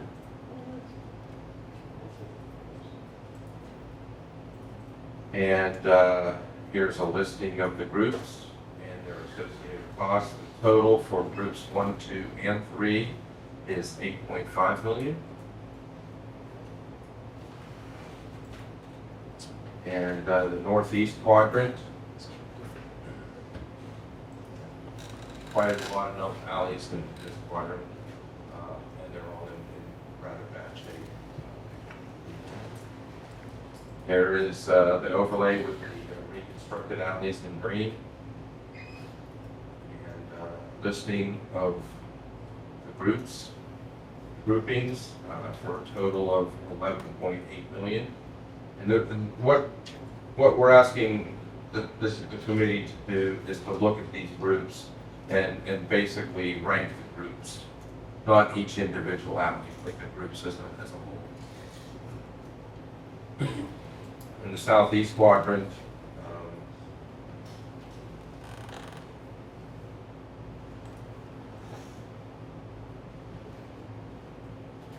So I know what I'm going through is pretty fast. Is there any, go ahead. Sorry. okay, there's the grouping with the overlay, and total of that is 6.3, and so we're looking.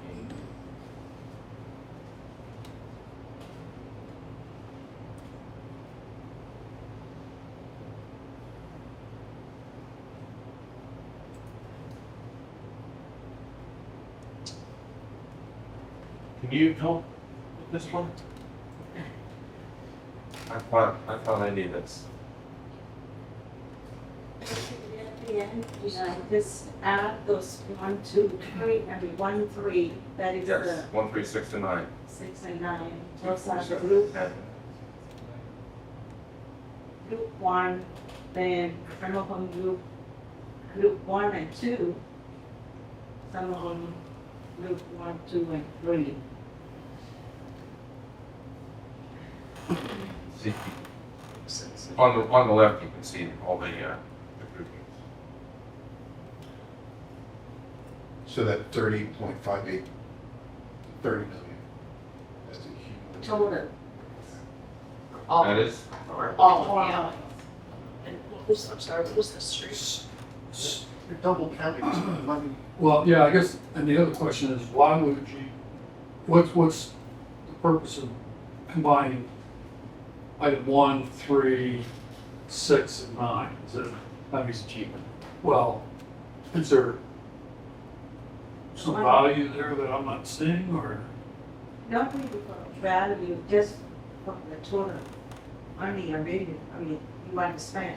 Well, I mean, just with the way it's grouped, it has one group in each quadrant in the city, so it's taking a certain number from each quadrant, and then it's being provided as 3 different levels: 13.5 million, 23 million, Okay. 30.5 million. And at no time are we considering Northwest Quadrant Group 2? Each group has. Those are the totals, 2, 5, 8, and 10 are the totals for each of the quadrants. So when you get to that last $30 million option, that includes all of them. 2, 5, 8, and 10 are the summary total of each of the quadrants. Oh, I'm sorry. Okay, yeah. Groups 1 and 2. So each group has. Yeah. More. Yeah, so if you add up the totals, it's coming down to 2, 5, 8, and 10 are the totals. It's a means of grouping them in certain combinations to give different values to the groups. Okay, I don't understand certain combinations with different values. What does that mean? It's just No. a scenario. We've got 4 quadrants, now you've got 3 subgroups, and you've got overlapping numbers within each subgroup, like a 2 and a 2. Jeff, Two okay, and yes. They're three. exclusive of each other. Yes, Not they're exclusive, that's correct. The table on the right is simply an option of how you might want to group the, But you're grouping them. What is our option? you don't have to do that at all. It's just a suggestion. Okay. What you can possibly, So I don't understand your criteria for doing this then. there was no criteria, it's just, one, I think it sounds like a roll of dice. Yes. one grouping could cost 13 million, another grouping combination could cost 23.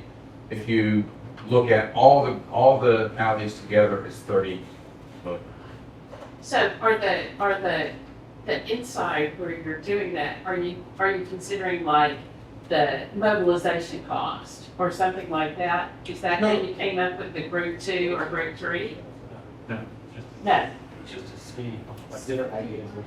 Just one of these things. I know, but $13 million. It's bottom. I really would encourage, look at the left-hand side. The right-hand side is merely a suggestion of one possible way of grouping them. Just to give you an idea of the range of dollar amounts that could be combined. But the real listing is on the left-hand side. You have quadrant A1 with groups 1 and 2. You have quadrant A2 with groups 1, 2, and 3. And then you can see that in quadrant A2, you can, the cost of groups 1 and 2 is $5.5 million. The cost of the entire group, of the entire quadrant, is $8.5 million. And I would also stress there is nothing sacrosanct about the quadrants. This committee can consider northwest quadrant group 1 and southwest quadrant group 2 and northeast quadrant group 3 and southeast quadrant group 2. Is it typically the same, I'm saying typically because I know that there's separate projects. Is it typically the same contractor who's doing the street reconstruction as the other reconstruction? No. Would there might be an economy of savings if we were to see an overlay of the recommended alley repairs to the recommended street repairs? Based on the neighborhood we saw, street repairs, there is some. There may be, Mr. Chairman, but what's that? I said, if there may be, they're still gonna have. I think they would have to be, that's right. So in terms, to answer the question, I don't think we would realize any savings. Well, the other side of that may be true though too.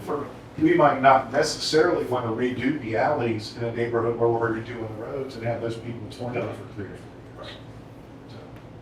4 years. So we also have another item on here that we'd like you to consider, which is the replacement of signal cabinets, traffic signal cabinets. There's a map of where they are all located. Here is a listing of the intersections. These signal cabinets need upgrading because their equipment and software is very out of date. In the 2015 bond, I seem to recall there was almost $1 million towards this. This is more. Well, I understand, but it seems like it is to coordinate the same roads that, okay. I don't know if that passed. I'm guessing it did not pass. Well, it was a group bond, so. Okay, so if I could add, there's been a lot of conversation about the 2015 bond, and apparently there was something dedicated to signal boxes. And there was conversation about grants. I want to conflate them, because it seems like that happened. We have finance track back receipts, purchase orders, and a whole bunch of other stuff. Long story short, it seems that money was dedicated, expended, but it was for something signal box related, but not this issue. So you're not wrong.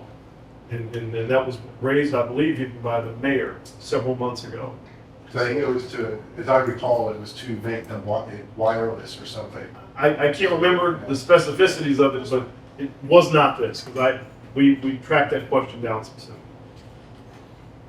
Again, I'm gonna ask you a question. Last time when he came, we were given the impression that this is an urgent, that these things are run by floppy disks, were for 20s and 30s and so forth. Did I get that impression? Or is that? That's the impression I've been given, and I think that's Impression accurate. I've been So given. this is something that gotta be done now. Well, we think it's important, but you make the decision about if it's funded. So, I'm trying to get a sense of. Well, there's definitely, I think, a sense of urgency. I think from what I've been told, they are operating on some antiquated form of technology, and some of the main workers on that technology are not even around anymore. So I think that speaks for the urgency unto itself. will this facilitate remote traffic monitoring and real-time adjustments?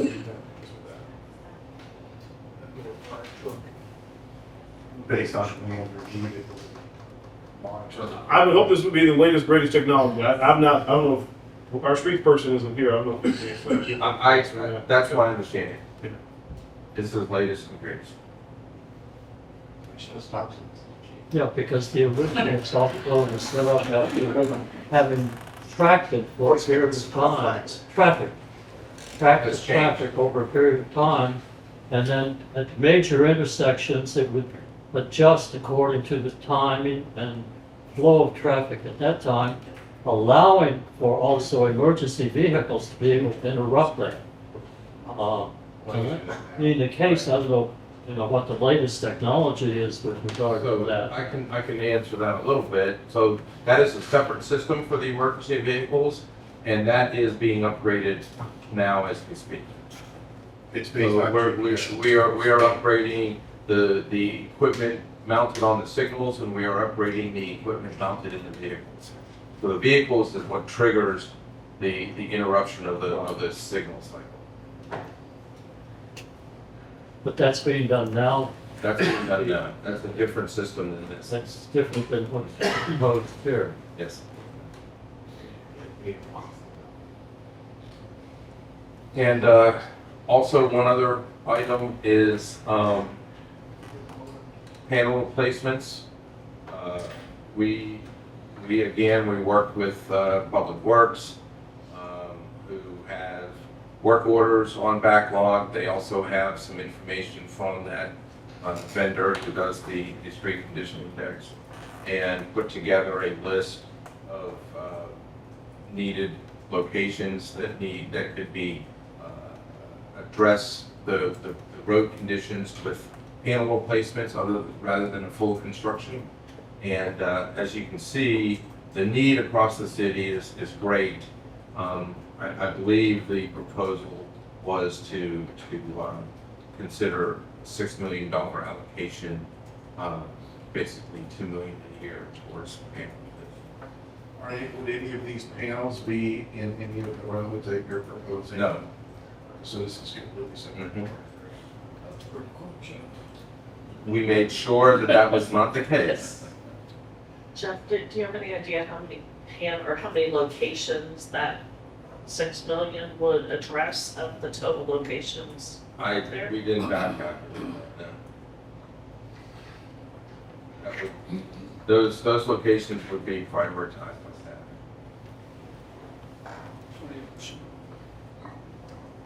So the criteria for coming up with $2 million per year is based on, what was the basis for? Last year was $3 million. Okay, We have been spending about $1.5 million a year, as you can see. oh, okay. Thank you. Sorry, I didn't see it. In big bold letters. I didn't point it out. Thank you. Well, Obviously, though, Jeff, if you're spending 1.5 million per year, and the total amount of animals in place, It's a much greater need seems like we're falling behind. Is that why you bumped it to 10 million from the year?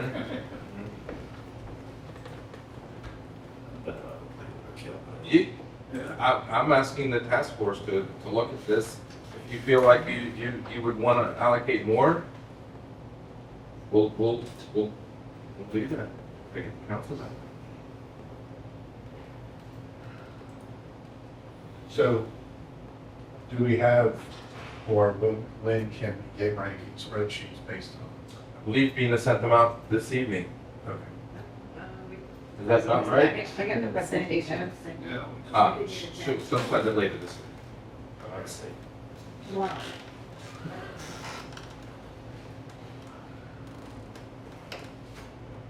So anybody want homework? Yeah. So after taking the 7.4 for the continuing projects, that was 34.5 for roads. We just talked about Well over. 150. Can we be the bond year of all the alleyways? Can you conclude on that? Those is 30 million.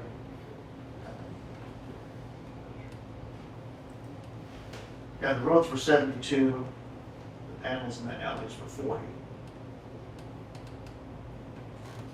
The request would be on the ranking spreadsheet if we could, to just have a quadrant, a grouping, and then just the dollar amount for that. And not try to break it down. Yeah, no combination, right? Right. Any other requests on the ranking spreadsheets? How do we value the roads as opposed to alleyways or just how we've done in the past, like, or is we, I don't know, rank that. I mean, clearly you got a list of everything that needs to be fixed. It didn't seem like there was one in particular that needed to be fixed over another. They were all pretty bad.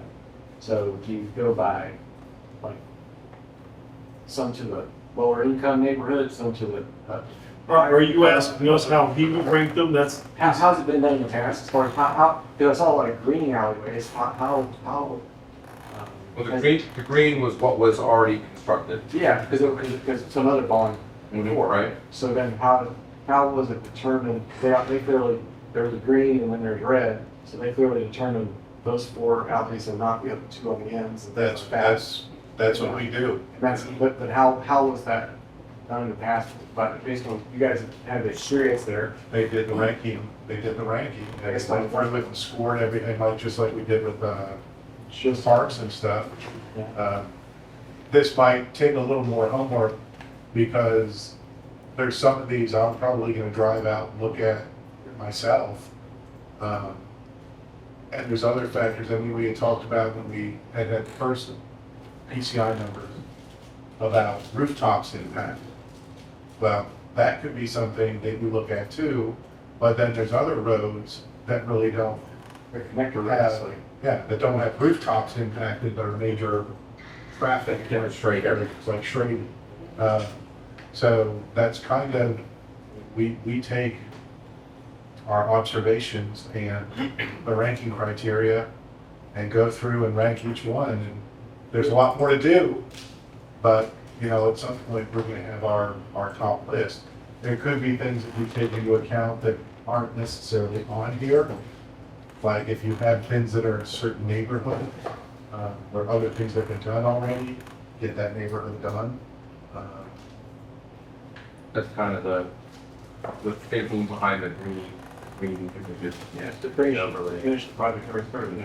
And then we come back with it with a much longer list and discuss it like we did parks and public safety tonight. Is it the same ranking criteria that we saw for the first and public safety? Or is it? Essentially, Type of- essentially, yes. Yeah.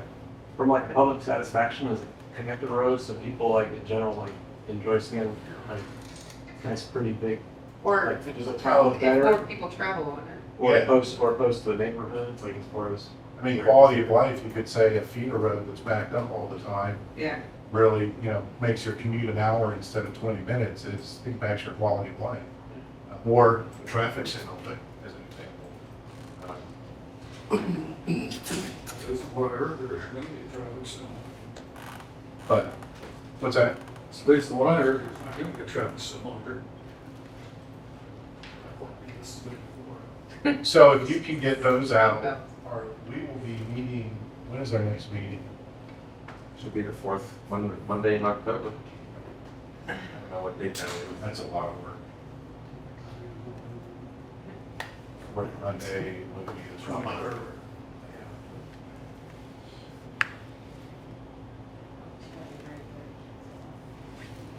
Right.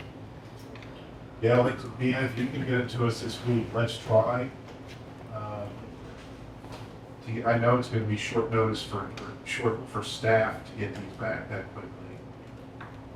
But if we could get it back to staff by the 16th, don't overthink it. Just let's do the best we can and see if we at least get a nice one. I mean, if we have stuff, it kind of works well, but if there's stuff that we all agree is definitely in or definitely out, at least it narrows it down a little bit. Super quick. This is in terms of scope. 5 or 6 years ago, we were talking about as a city, sewer line failing and pipes and underneath. Does any of that, I know we don't have any money already, but is that a completely separate? Yes, so, the capital utility bond, fund program, we bond out $7 million per year for utility funds, capital projects. We use some of that money for needed targeted utility projects, but we also use some of that money to help with neighborhood reconstructions, like we did at Lincoln Heights, for instance, where we just completed reconstructing the streets. But before we did that, we installed the sewer and the water lines through that neighborhood as well. There's probably needs to be on the 7 million. I don't want to create another tranche of stuff, but I always heard about such an age. Per year. Per year. No, I understand. It has tended to work out Okay. rather well. There might be 1 or 2 projects that need some additional funding. We need to think outside the box. We need to know how they do that. It's a box, Was everybody kind of okay with our homework deadlines? That give you guys enough time too? I think so. For first pass. Any other? No, we've already looked at it, so. Any other discussion on streets, alleys, engineering? Tonight? There is one additional agenda item if there's not, because there is one. All right. The last agenda item is discuss additional capital improvement projects that could be included in the 2024 bond project. So if anybody knows of anything else that's not captured in here, wasn't captured, or might be outside the purview.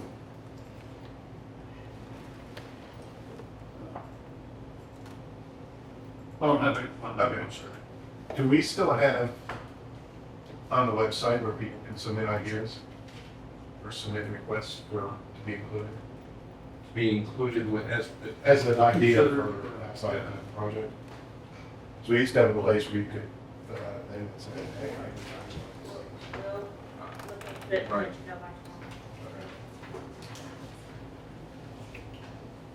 yeah, but that would be the only other request, because. Yes.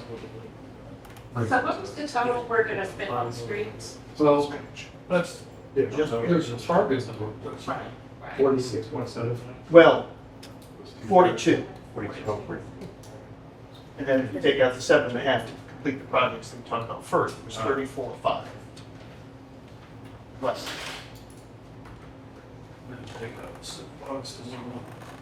Right, that's the higher priority. I was trying, we were going, and I was like, no. Yeah, we gotta We're going. get that. So you're gonna be left one.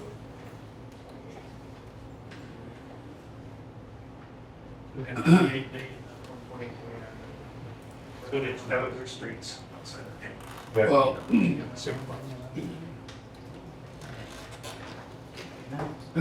Well, what's your process, what's the process for sharpening the pencil on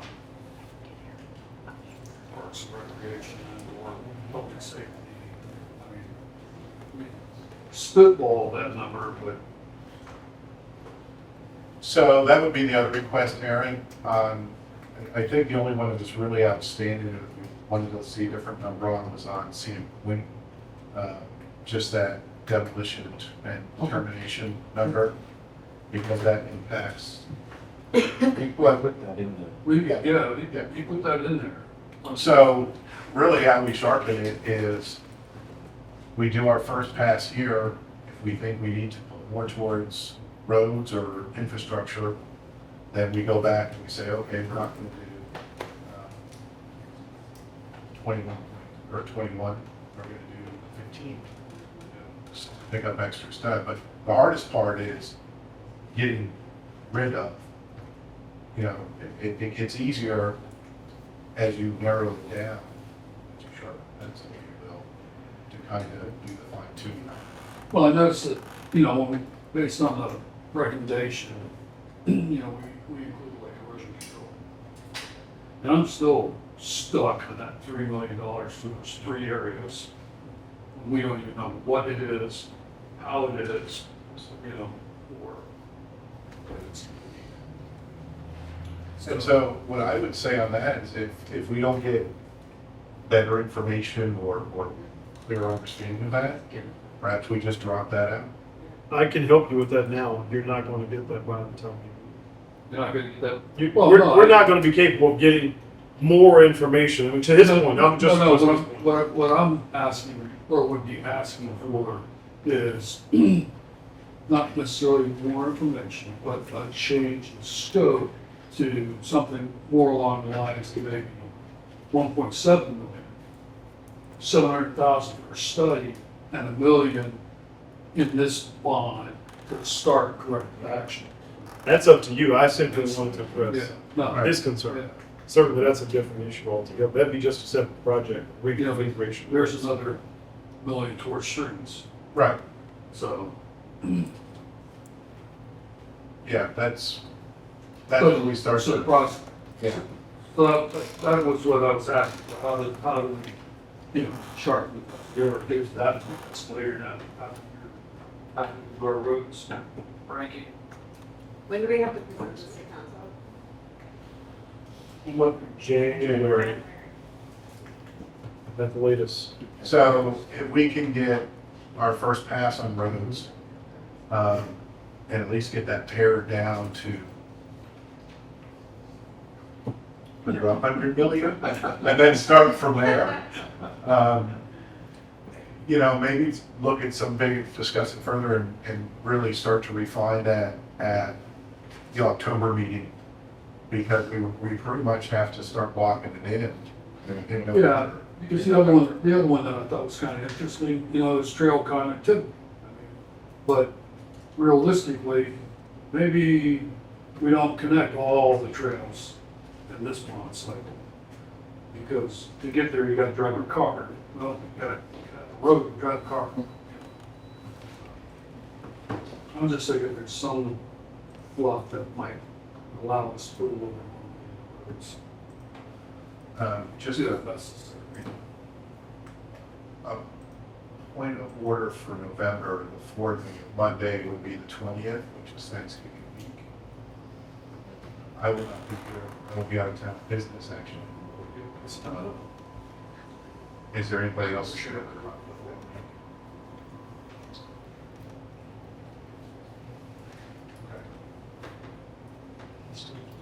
You suggesting it would move it up or move it back? Or, doesn't matter, I just won't be here. So we can move it up a week. I don't think you're that week either. No, council meets we had an early. Right. So the only other thing we could do would be, the committee should meet whether I'm here or not. The 27th is an opportunity, but then, we're looking at the fourth Monday of December is Christmas. So we might want to start looking, we might want to reschedule November's the week before the 13th, because that gives us time between the 13th and then if we want to move December's to like the 18th, to have some working time.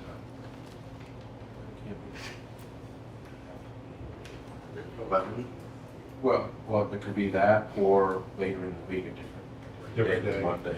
Sure. You're gonna do it later in the week? Yeah, so I think we don't need to have that decision until November, correct?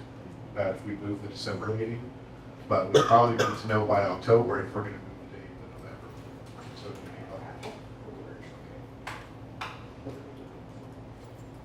Question, I'm sorry if I asked this at previous meeting, my apologies, but the numbers that we're looking at, we're talking about for streets, alleys, public safety, the fire department, parks. Do those is there any factor in there for escalation through the, through the bond and the procurement cycle? Or are those today's dollars, so we don't have any buffer? Exceptional merit credit. Right. Okay. Thank you. Okay, anything else for this evening? All right, thank you. It's 7:42.